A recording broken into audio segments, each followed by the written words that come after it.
Baik, saya buka. Bismillah. Assalamualaikum warahmatullahi wabarakatuh. Selamat siang. Siang, Pak. Siang, Pak. Siang, Pak. Tolong suaranya di-mute semua. Ya. Fokus ke saya dulu semuanya ya. Oke, saya share kembali. Baik, jadi hari ini adalah pertemuan pertama kita di mata kuliah multimedia. Jadi di pertemuan ini kita akan membahas tentang perkenalan silabus dan tata cara perkuliahan di zaman pandemi seperti ini ya. Jadi bukan zaman pandemi nih sih. Kalau pihak kampus bilangnya itu perkuliahan secara hibrid, bilangnya kayak gitu ya. Oke, kita mulai dengan outline-nya atau garis besarnya dulu. Di poin 1 ada perkenalan dari saya kepada mahasiswa. Kemudian poin kedua ada, saya ambil ballpoint dulu. Poin kedua ada aturan perkuliahan. Ya, kemudian di poin ketiga ada penilaian dan penugasan. Jadi ada assignment dan assessment. Di poin keempat ada silabus dan tujuan pembelajaran atau yang ingin dicapai dari mata kuliah multimedia ini. Kita mulai di poin pertama dulu, yaitu kenalan ya, perkenalan dulu. Jadi perkenalkan, nama saya itu Pak Robi Setiawan, bisa dipanggil dengan Pak Obi, yang saya kasih highlight warna biru. Kemudian kalian bisa menghubungi WA saya, ini nomornya, mungkin sudah gabung di grup ya, atau lewat Telegram bisa juga. Kemudian ini email saya untuk ngirim tugas atau apapun. Silakan di screenshot, mungkin suatu saat butuh ya. Selanjutnya screenshot sudah, saya anggap sudah ya. Kemudian saya ke next lagi. Jadi nama juga perkenalan ya. Saya buat pengalaman hidup saya yang saya petakan mulai dari 2004 sampai dengan 2017. 2004 sampai 2018 itu saya mahasiswa S1. Saya kuliah sambil kerja sebagai animator di perusahaan namanya CP Torion Kreatif. Perusahaan ini masih ada, sudah mulai besar, sudah punya proyek sendiri ya. Ada Jambi TV, ada Net TV, ada pariwisata dan seterusnya, ada banyak sekali. Kemudian saya berhenti hanya 1 tahun. Karena ngapa 1 tahun? Ya, nama juga kuliah sambil kerja ya, nggak terlalu difokusin. Yang penting ada pengalaman. Saya lanjut ke perusahaan di bidang otomotif. Di situ saya posisinya adalah Deputy IT Manager. Posisi saya adalah membawahi beberapa karyawan ya. Ini perusahaannya adalah PT Vinardosa Primatama. Perusahaan ini adalah bergerak di bidang otomotif. Kemudian di sela ini antara 2008 sampai 2019 saya menikah. Jadi saya menikah di tahun 2010 ya. Jadi saya saya kerja di sini hanya 4 tahun. Alasannya saya turnovernya atau mobilitas kerja saya tinggi sekali. Jadi Jambi Jakarta, Jambi Jakarta, Jambi Jakarta di AHM ya. Nah itu saya merasa karena saya sudah berumah tangga ya, saya nggak tega ninggalin istri di Jambi. Akhirnya saya berhenti, saya lanjut lagi kerja dari 2013 sampai 2012 sampai 2013. Itu sebagai IT programming. Nama perusahaannya adalah Armada Prima Nusantara. Perusahaan ini bergerak di bidang kapal tongkang ya, kapal tongkang pelabuhan ya, kapal tongkang, kapal ponton dia itu bergerak. Kemudian saya berhenti lagi, nggak lama di sini. Saya lanjut ke marketing manager. Nggak nyambung sih sebenarnya, tapi ya nggak apa-apa lah ya, karena saya lebih kepada experience yang saya kejar. Di sini nama perusahaannya adalah PT Golden Property ya. Kita punya proyek itu di Palmera, Simpang Rimbo, sama Citra Raya, ada proyek bangun rumah. Kemudian saya merasa hampa, saya lanjutkan ke S2 ya. S2 saya dan S1 saya itu di Stikom Dinamika Bangsa yang sekarang berubah menjadi Universitas Dinamika Bangsa. Ternyata saya lulus cuma 2 tahun. 2 tahun saya ditawarkan untuk mengajar di kampus. Saya bilang oke, ternyata saya diterima dengan proses ya, bukan dengan langsung masuk, bukan, ada prosesnya, tes ini tes itu semuanya. Ternyata saya lulus dan saya menjadi dosen dari tahun 2017 sampai dengan sekarang. Seperti itulah perjalanan hidup saya ya. Kemudian saya next saja. Kemudian ini adalah interest area atau saya hobi, saya tertariknya tuh di mana ya. Saya memang dari awal suka coding dan saya juga punya pengalaman di bagian desain dan saya juga suka desain memang ya, rancang bangun, kemudian desain grafik, desain apapun saya suka biasanya. Kemudian saya suka juga entrepreneurship, kemudian saya suka main game ya. Cowok pasti suka game lah ya. Nggak cowok juga tapi cewek juga udah suka. Kemudian saya juga suka memelihara hewan, yaitu bentuknya adalah ikan. Kenapa ikan? Nggak repot ya. Kalau melihara kucing repot, kotoran, makanan. Tapi kalau ikan kan di satu tank udah cukup seperti itu. Itu pemikiran hemat saya. Oke, saya next kembali. Nah, ini adalah mata kuliah yang saya ampu pada Universitas Dinamika Bangsa. Ada algoritma dan struktur data. Ini prodi SI dan TI. Siti ya. Kemudian PBO hanya SI, kemudian IT Entrepreneur hanya SI, multimedia SI dan TI saya dapat. Dan terakhir ada keamanan sistem informasi hanya program studi SI. Saya next kembali.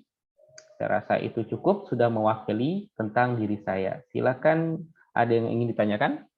Rumah saya itu di depan asrama haji. Umur saya itu udah 36 tahun ya.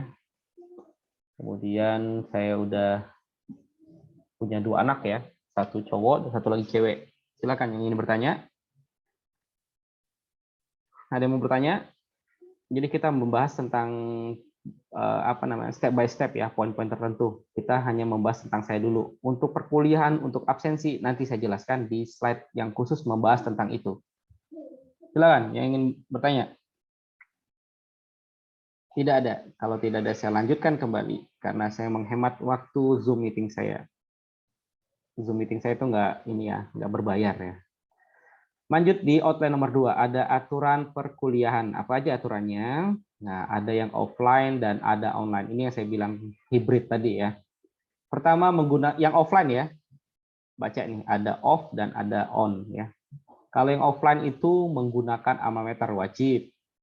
Kalau nggak ada alma mater bagaimana Pak? Cari temannya yang ada, pinjem, kemudian baru boleh masuk. Seperti itu ya. Ini sudah wajib banget kalau untuk dosen laboratorium lab ya. Kemudian maksimal telat 15 menit, lebih dari 15 menit saya anggap itu tidak masuk. Kemudian berpakaian sopan. Lah ini apa nih? Kan orang pasti pakai baju ya. Bukan itu maksudnya. Tidak boleh memakai sandal. Gunakanlah sepatu ya. Itu sopan tuh di sini ya. Etika sopannya itu, kriterianya itu harus memakai sepatu. Kemudian nggak boleh heboh ya. Silakan handphone di set silent. Terakhir, kehadiran di bawah 75% tidak bisa ikut UAS. Ini udah aturan dari pihak kampus. Kemudian yang online-nya bagaimana? Ya, sekarang lah ya, menggunakan laptop, PC, atau smartphone. Pilih aja salah satu. Ya. Pasti ada lah salah satunya. Kemudian aplikasi yang digunakan adalah e-learning. Ya, sudah tahu kalian. Kemudian ada Zoom dan terakhir ada YouTube. Zoom itu kayak gini lah ya, ada misal tatap muka secara daring. YouTube adalah media yang akan saya gunakan untuk men-share kembali video penjelasan atau tutorial di saat pertemuan. Kemudian waktu absensi maksimal 7 hari dari side post. Nah, ini apa lagi nih? Ini sebenarnya kaitannya adalah di next slide, tapi saya jelaskan aja nanti.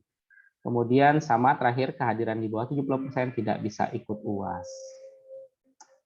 Oke, saya next. Nah, ini tata cara kuliah dan absensi zaman sekarang ya, zaman perkuliahan hybrid ini. Ada 1, 2, dan 3. 1, kuliah terdiri dari 50% tatap muka, 50% lagi daring. Lah, bagaimana ini maksudnya Pak? Saya jelaskan di poin nomor 2. Mahasiswa akan dibagi menjadi 2 kelompok, kelompok A dan kelompok B. Jadi di pertemuan pertama ini mahasiswa online dulu. Kenapa online? Karena saya akan menjelaskan hal yang seperti ini. Kemudian di minggu kedua atau minggu depan itu yang masuk adalah kelompoknya A. Itu kelompok minggu kedua ya. Kemudian minggu ketiganya apa? Kelompok B. A libur, B masuk. Minggu keempatnya apa yang terjadi? A masuk lagi, B libur. Makanya disebut dengan 50-50. Ya, ada 50 masuk dan 50%-nya adalah libur. Kemudian di poin ketiga, absensi wajib secara fisik dan elektronik. Maksudnya apa nih Pak? Jadi mahasiswa yang masuk, yang hadir, misalnya kelompok A di minggu depan, itu akan diberi absensi dalam bentuk kertas yang ditandatangani. Benar ya? Kemudian bagaimana untuk absen yang secara websitenya atau elektroniknya, itu kalian mengisi juga. Jadi wajib dua-duanya diisi. Itu yang untuk kelompok A. Kelompok B-nya bagaimana? Yang minggu depannya, karena si B tidak masuk, tidak bisa tanda tangan, jadi dia hanya absensi untuk yang elektronik, ya, untuk yang digitalnya. Kemudian kapan dia bisa paraf atau absensi fisik? Itu saat pertemuan di minggu ketiganya. Saat dia masuk, pegang tanda tangan, itu pegang absen, baru tanda tangan. Jadi A dan B saat hadir secara tatap muka, itu lakukan absen, kemudian lakukan juga absensi secara digital. Silakan yang bertanya, kayaknya ini menarik nih untuk dibahas.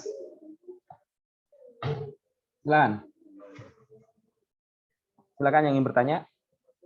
Jadi kalau bahasa gampangnya, hari ini masuk, besok enggak. Besoknya masuk, besoknya enggak lagi, seperti itu.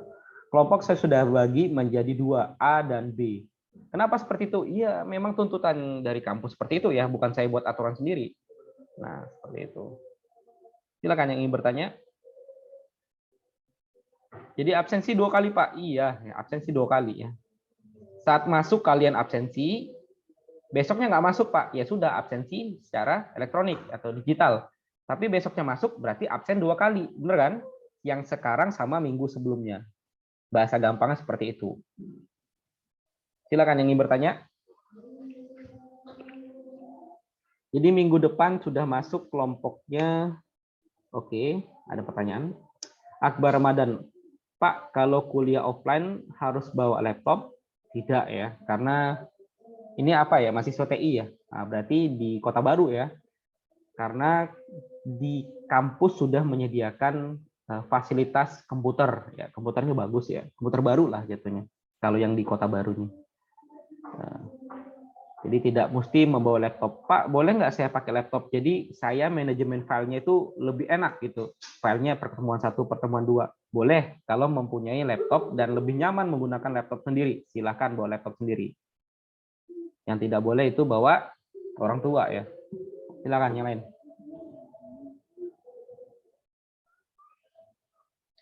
Kemudian selamat siang Pak. Kalau sama sekali nggak boleh tatap muka sama orang tua bagaimana Pak? Ya silakan. Nah itu ada, sebenarnya saya akan bahas juga ya. Jadi yang diwajibkan untuk melakukan kuliah itu adalah dosen melakukan pengajaran secara tatap muka. Mahasiswa diberi option boleh melakukan tatap muka atau boleh juga melakukan kuliah online. Misalnya kalian sudah masuk di kelompok A.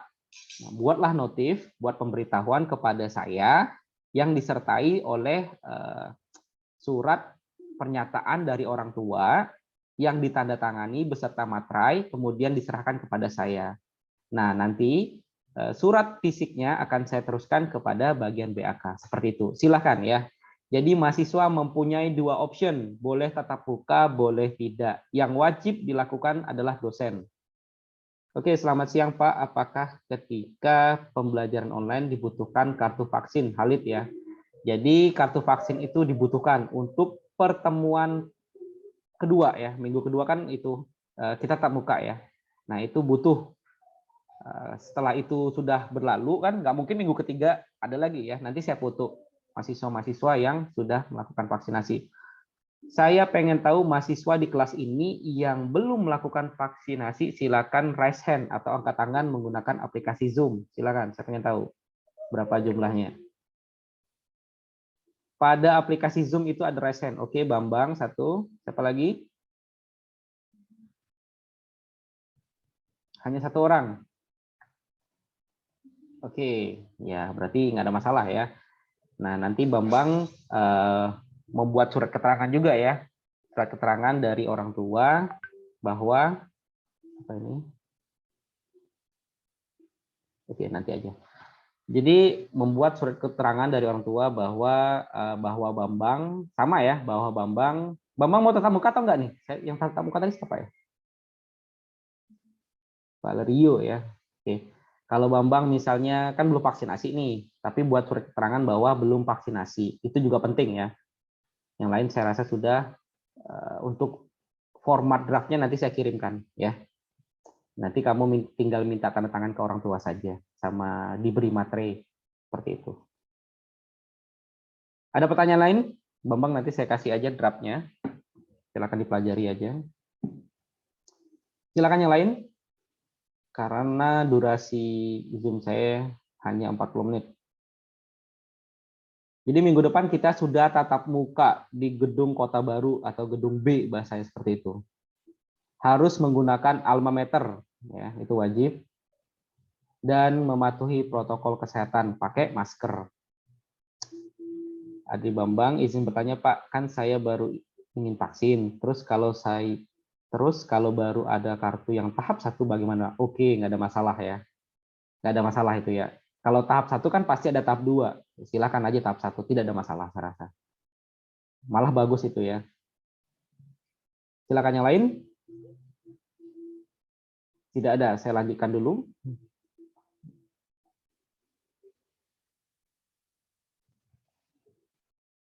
Selanjutnya di poin atau di outline nomor 3 ada nilai dan ada tugas assignment dan assessment. Ya, perhatikan baik-baik, silakan di screenshot Anda tahu butuh ya sebagai pegangan kalian. Jadi bobot dari 100% mata kuliah multimedia saya pecah menjadi beberapa presentasi. Tugas kelompok 20 poin. Tugas individu 20 poin. Tugas kelompok itu 20. Kuis 20, UTS 20, UAS 10, absensinya ada nilainya yaitu 10%. Jika ditotali semuanya adalah 100%. Ya. Kemudian ngapain Pak tugasnya? Kalau tugas individu itu membuat makalah, tapi disesuaikan karena mata kuliah kita multimedia nggak mungkin buat makalah. Biasanya saya suruh membuat gambar seperti itu ya. Kemudian tugas kelompoknya ngapain? Presentasi. Kalau pada kuliah normal presentasi ya. Maksudnya itu bukan yang multimedia, misalnya manajemen bisnis atau coding. Tapi karena ini adalah kuliah multimedia, presentasinya adalah menampilkan video dalam bentuk kerjasama kelompok. Kemudian tugasnya 20% ngapain Pak? Kuisnya itu dilakukan dalam bentuk online, yaitu e-learning, UTS-nya juga e-learning, UAS-nya e-learning, dan absensinya e-learning. Ya. Satu lagi, dan fisik nih kurang, dan fisik gitu. Fisiknya tuh ngapain sih? Tanda tangan ya. Selanjutnya lagi, ada catatan di bawah ini. Mahasiswa yang kehadirannya 100% dan, berarti dan ini kata-kata wajib disambung ya, 100% dan wajib tidak ada nilai yang kosong. Maka nilai minimal C. Saya kasih keringanan banget ya. Maksudnya kosong gimana Pak? Makalah buat tapi cuman dapat 60 makalahnya. Membuat gambar. Kemudian prestasinya nggak bagus atau video kelompoknya nggak bagus, efeknya nggak jelas. Dapat misalnya ya 60. Kuisnya dapat 40. UTS-nya dapat 20. UAS-nya 20. Absensinya 100% hadir. Maka dia layak mendapatkan nilai C kering. Tapi apa mau mahasiswa dapat C kering? Seenggaknya dapat nilai B ya. Tapi ini adalah ya udahlah zaman pandemi ya, ada sedikit keringanan dari dosen kepada mahasiswa. Seperti itu. Silakan yang ingin bertanya dulu masalah nilai dan tugas. Silakan. Ada assessment dan assignment. Jumlahnya yang bergabung sudah 24. Ada yang mau bertanya? Makin cepat makin baik, Pak. Gas ya. Oke lah. Kita next lagi slide. Kita masuk ke poin nomor 4 sudah ya. Ada silabus dan pencapaian mata kuliah. Ada pertanyaan nih. Ada Elvi Liza Octavia. Selamat siang, Pak. Waktu pengerjaan tugas berapa lama? Tergantung tingkat kesulitan, Elvi. Jadi misalnya itu tugas kelompok yang membutuhkan waktu kerjasama kelompok, itu biasanya dikumpulkan saat akan UAS. Tapi publish-nya, apa yang harus dikerjakannya, itu kalau kita kita hitung secara jumlah, bisa jadi 2 minggu setelah publish. Ya. Jadi tugas kelompok itu tugas yang paling lama ya, karena banyak yang mau diedit, banyak yang mau di problem solve sama teman-teman atau anggota timnya. Jadi kalau tugas misalnya tugas individu itu biasanya adalah 1 minggu kalau biasanya sama saya, tapi tugas kelompok itu biasanya adalah 2 minggu, tergantung tingkat kesulitan tugas. Ya. Fleksibel lah, nanti saya lihat. Yang jelas saya tidak mau membebani mahasiswa, masih banyak mata kuliah lain yang lebih sulit ya, lebih banyak porsir tenaganya. Ada Halid. Sorry, di sini hujan, mungkin sedikit berisik ya. Ada Halid, apakah tugas bisa dititip ke teman ketika kita terdapat kendala yang tidak bisa membuat kita hadir pembelajaran, Pak? Ya, untuk tugas karena ini zaman pandemi, Halid, tugas semuanya itu dalam bentuk digital. Ngumpulnya bentuknya email, kemudian video bentuknya adalah YouTube, link YouTube. Jadi kalau mau nitip langsung saja sama saya, kan bisa japri ya, kan ada grup. Karena semua tugas itu bentuknya bukan fisik, tapi bentuknya adalah digital. Mulai dari berkas, mulai dari video, itu bentuknya adalah digital. Kalau video nanti saya suruh buat di YouTube, kasih linknya ke saya. Kemudian kalau misalnya gambar, bisa ke email atau japri saya. Nanti saya buatnya itu, saya pikirkan lah yang bagusnya bagaimana. Begitu Halid. Silakan yang lain.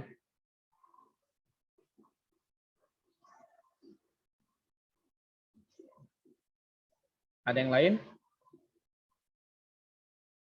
Tidak ada. Oke, saya lanjut dulu.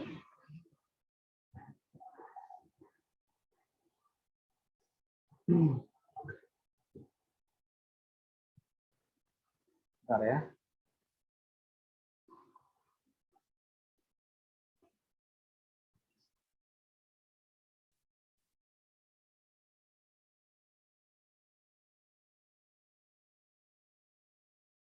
Bentar. Oke.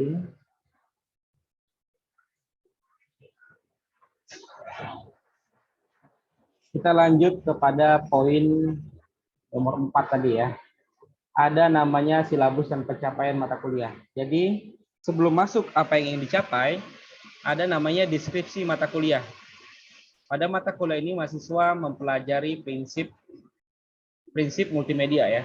Kemudian serta cara menerapkan elemen-elemen multimedia dalam menyelesaikan sebuah masalah. Nah, ini masalah apa, Pak? Masalah ekonomi atau masalah belajar atau apa? Masalah di sini adalah mungkin kita akan menambahkan efek shadow, menambahkan suara atau efek ledakan pada video atau efek rambut seperti apa ya, kulit-kulit stroberi pada kita ya, banyak lah. Masalah di sini adalah maksudnya menambahkan efek yang ada di imajinasi oleh mahasiswa. Mahasiswa mempelajari teknik-teknik membuat elemen multimedia seperti video, suara, gambar, dan teks menggunakan software yang ada. Untuk software yang ada atau yang saya gunakan di mata kuliah multimedia ini adalah Adobe Bersadora ya. Adobe itu apa? Kalau pada gambar ada 2 saya pakai, yaitu Adobe Photoshop dan Adobe Illustrator. Kemudian ada untuk video dan suara itu saya gunakan adalah Adobe Premiere. Teksnya mana? Teksnya saya menyesuaikan aja. Saya gunakan juga Photoshop, saya gunakan juga Illustrator, dan saya gunakan juga Adobe Premiere. Secara garis besar dapat dirangkum menjadi seperti ini. Jadi selama pertemuan besok, pertemuan 2 sampai 16, kita tuh bahas ini doang nih. Gambar vektor, gambar raster, dan video editing. Vektornya saya gunakan adalah Illustrator, rasternya saya gunakan adalah Photoshop, dan videonya saya gunakan Adobe Premiere. Pak, After Effects masuk nggak? Ya, itu opsional ya. Kalau misalnya di perkuliahan 14 kali pertemuan udah smooth, nanti saya bisa tambahkan Adobe After Effects ya. Kenapa nggak nambahkan Adobe After Effects? Karena pada kurikulum kampus inilah titik berat atau dasar yang harus dikuasai oleh mahasiswa. Kemudian goalnya apa? Atau tujuan yang ingin dicapai?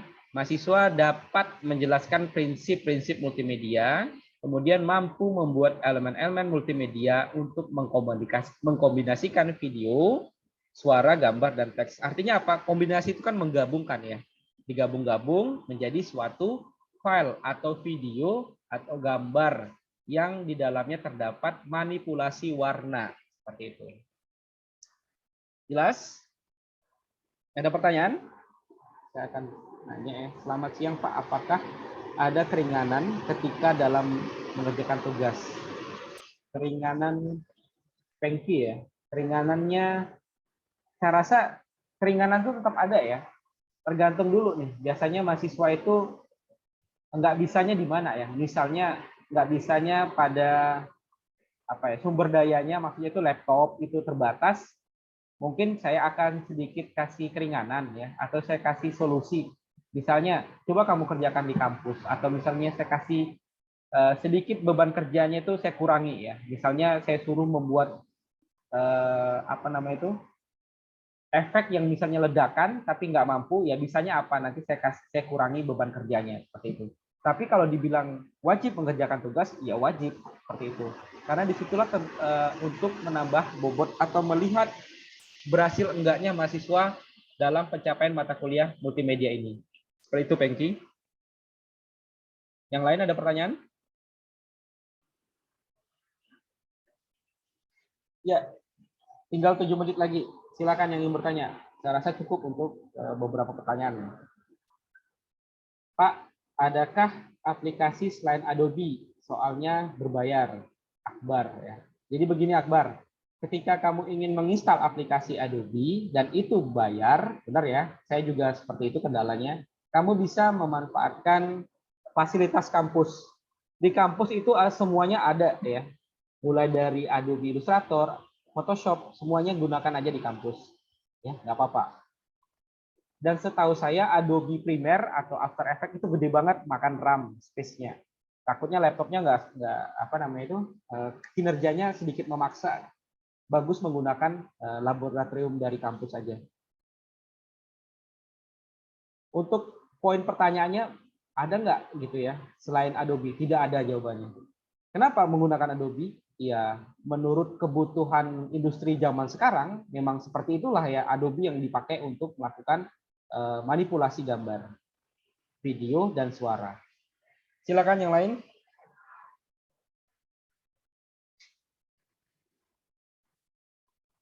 Masih ada 5 menit lagi. Oke, saya akan melakukan absensi. Bentar ya.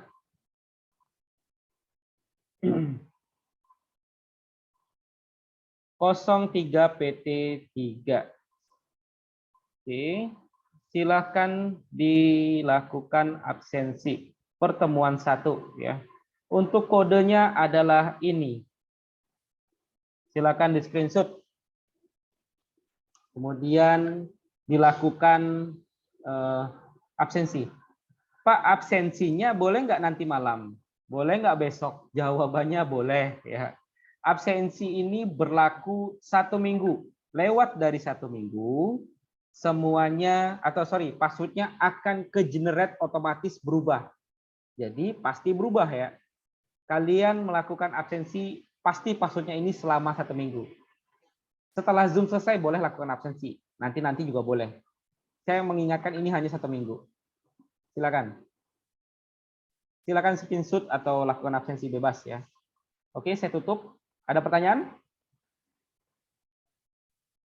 Saya pengen tahu nih karena sudah kenal ya dengan saya. Sekarang saya pengen tahu mahasiswa mukanya yang mana. Silakan dinyalakan semua videonya. Silakan dinyalakan semua kameranya.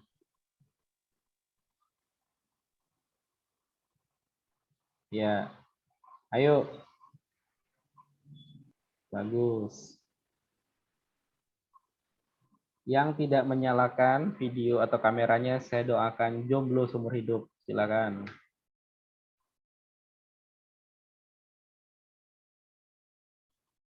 Pengki mana? Tegar, Saleh. Ayo, Thomas. Kalah sama yang lain nih. Aduh. Ya, silakan. Yang mau bertanya, ada 3 menit lagi. Nggak ada pertanyaan? Silakan. Tidak ada.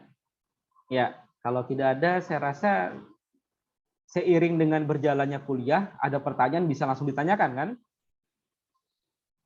Atau masih bingung bagaimana kuliah besok? Ya, karena kita belum menghadapi kuliahnya ya. Ini agak kuliah agak zaman agak istimewa ya. Ada yang 2 kelompok, ada yang datang, ada yang nggak datang.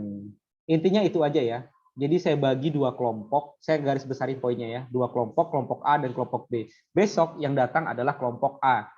Kemudian minggu depannya lagi kelompok A libur masuk kelompok B ya. Kemudian masalah absensi bagaimana? Nanti saya jelaskan kembali di ruangan, tenang aja ya. Kemudian yang paling penting adalah absensi di dalam bentuk digital.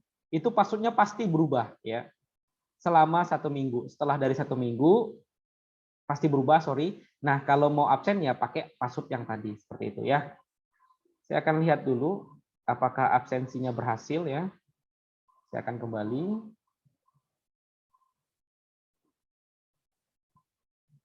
Kehadiran. Ada sudah absen? Oh, ada David Lim udah absen. Ya, silakan absen ya. Jadi di sini bisa saya lihat ada P artinya present atau hadir, kemudian L ini artinya late terlambat, kemudian I artinya excuse izin, kemudian A itu E ya untuk absent ya, untuk tidak hadir, absen dia nggak datang seperti itu. Nah, ini kan bisa kelihatan nih siapa yang sudah absen. Waktunya hanya 1 minggu passwordnya. Silakan yang ingin bertanya.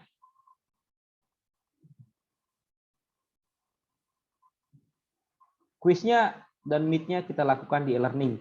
Dilakukan secara serentak. Semuanya bentuknya online. Jadi saat kuis atau meet tidak ada tatap muka. Nggak ada kelompok A dan B. Paham ya? Hanya untuk kuis dan meet. Saya nggak mau ngulang soal. Maksudnya soal itu bocor ya. Screenshot kasih ya. Jadi semuanya saya lakukan serentak. Seperti itu. Silakan yang lain. Ya, kalau tidak ada, mungkin seiring dengan berjalannya kuliah, kita bisa tanya jawab. Memang kelas ini 24 orang ya, mungkin ya. Ini anak TI ya. Kalian pernah tatap muka nggak sebelumnya? Belum sama sekali. Dari semester 1 belum sama sekali. Wah, ya. Ya, bagaimana ya? Mungkin tuntutannya seperti itu ya. Oke lah kalau seperti ini ya. Saya rasa cukup aja. Saya akhiri kuliah ini. Bisa ya? Oke, saya akhiri dengan ucapan Assalamualaikum warahmatullahi wabarakatuh. Selamat sore ya. Waalaikumsalam. Sore, Pak.